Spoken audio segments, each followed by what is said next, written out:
সালামু আলাইকুম। আমি নিশ্চিত করে বলতে পারি মার্কিন যুক্তরাষ্ট্র তাদের যুদ্ধের কৌশল পরিবর্তন করেছে।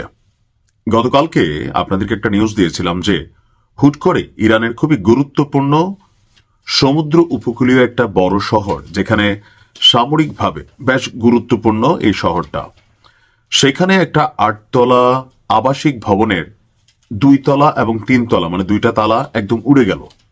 পরবর্তীতে আমরা জানলাম সেখানে আইআরজিসির নৌবাহিনীর একজন গুরুত্বপূর্ণ কমান্ডার বসবাস করেন। তবে এই ঘটনায় বেশ কয়েকজন নিহত হয়েছেন। তিনি কি জীবিত আছেন নাকি না জানি না। তখনই আমি বলেছিলাম ঘটনাটা স্বাভাবিক না।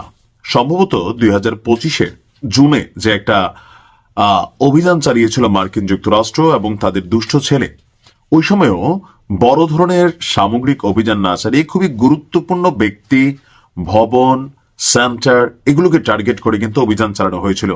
তো এখন তো এটা শিওর যে আমেরিকা তাদের খেলা কিন্তু শুরু করে দিয়েছে। ইরানে গতকালকে আবারও ভয়াবহ বিস্ফোরণের খবর পাওয়া গেছে, আর দ্বিতীয় বিস্ফোরণে 5 জন মানুষ মারা গেছেন। দেশটির দক্ষিণাঞ্চলে অবস্থিত বন্দর আব্বাসে বিস্ফোরণের পরে গেল কয়েক ঘন্টা পর দক্ষিণ পশ্চিমাঞ্চলীয় আরেকটি গুরুত্বপূর্ণ শহর আহভাজেও আপনার বিস্ফোরণের ঘটনা ঘটে। এমনকি 2 ঘটনায় এখানে ব্যাপক মানুষের প্রাণহানি হয়েছে। স্থানীয় প্রশাসন, রাষ্ট্রীয় গণমাধ্যম বলছে যে আপনার এই ঘটনাগুলো নিয়ে তদন্ত চলছে। তবে প্রাথমিকভাবে এখানে বলা হচ্ছে যে গ্যাস লিক থেকে এসব বিস্ফোরণের ঘটনা ঘটে থাকতে পারে। তবে উপসাগরীয় অঞ্চলে মার্কিন সামরিক উপস্থিতি বৃদ্ধি এবং ইরানের পারমাণবিক কর্মসূচি ঘিরে যুক্তরাষ্ট্রের যে চাপ, এর পাশাপাশি একটা নিউজ আপনাদেরকে দিয়েছিলাম যে কিভাবে চীন আপনার ইরানে মোসাদের যে খেলা, সেখানে কিছুটা হস্তক্ষেপ করে অনেকটা ব্যালেন্স করেছিল। তো বলা হচ্ছে যে এখানে আসলে কোথায় থেকে যে কি ঘটছে, কারণ যখন তারা কোনো ঘটনা ঘটায় অসামরিকভাবে অথবা বেসামরিকভাবে, তখন ঘটনাগুলাই ঘটানো হয় যে সাধারণ ঘটনার মতন। যেমন গেল কয়েক বছর আগে বা বছর 2 আগে তৎকালীন সময় ইরানের যিনি প্রেসিডেন্ট ছিলেন, খেয়াল আছে তো? আমার নামটা খেয়াল নাই। তো এই যে ছোট ছোট যে হ্যান্ড মেশিন গুলো আছে না, এগুলা বিস্ফোরণে অনেক মানুষ মারা গেল। তখন দেখা গেল যে এগুলোর মধ্যে কৌশলে আপনার এক ধরনের সফটওয়্যার ইনস্টল করে দিয়েছিল কে? ইসরায়েলের যে গোয়েন্দা সংস্থা তারা।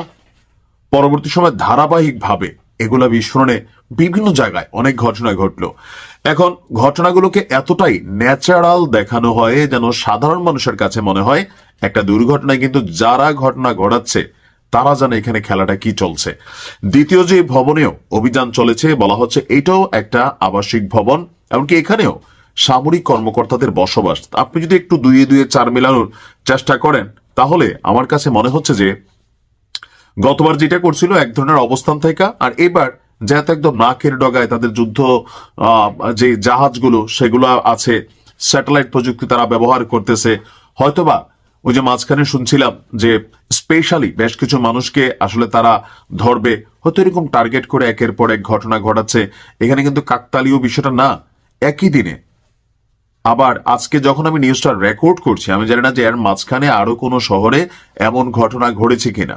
তবে এইসব ঘটনাগুলো যখন ঘটবে, মনে রাখেন, দেখতে মনে হবে একটা দুর্ঘটনা, কিন্তু যারা খেলার তারা কিন্তু ঠিকই খেলছে। আল্লাহ ভালো জানে কি হতে যাচ্ছে। ইরানের উচিত সর্বোচ্চ লেভেলের সতর্ক থাকা। ভালো থাকুন। আসসালামু আলাইকুম।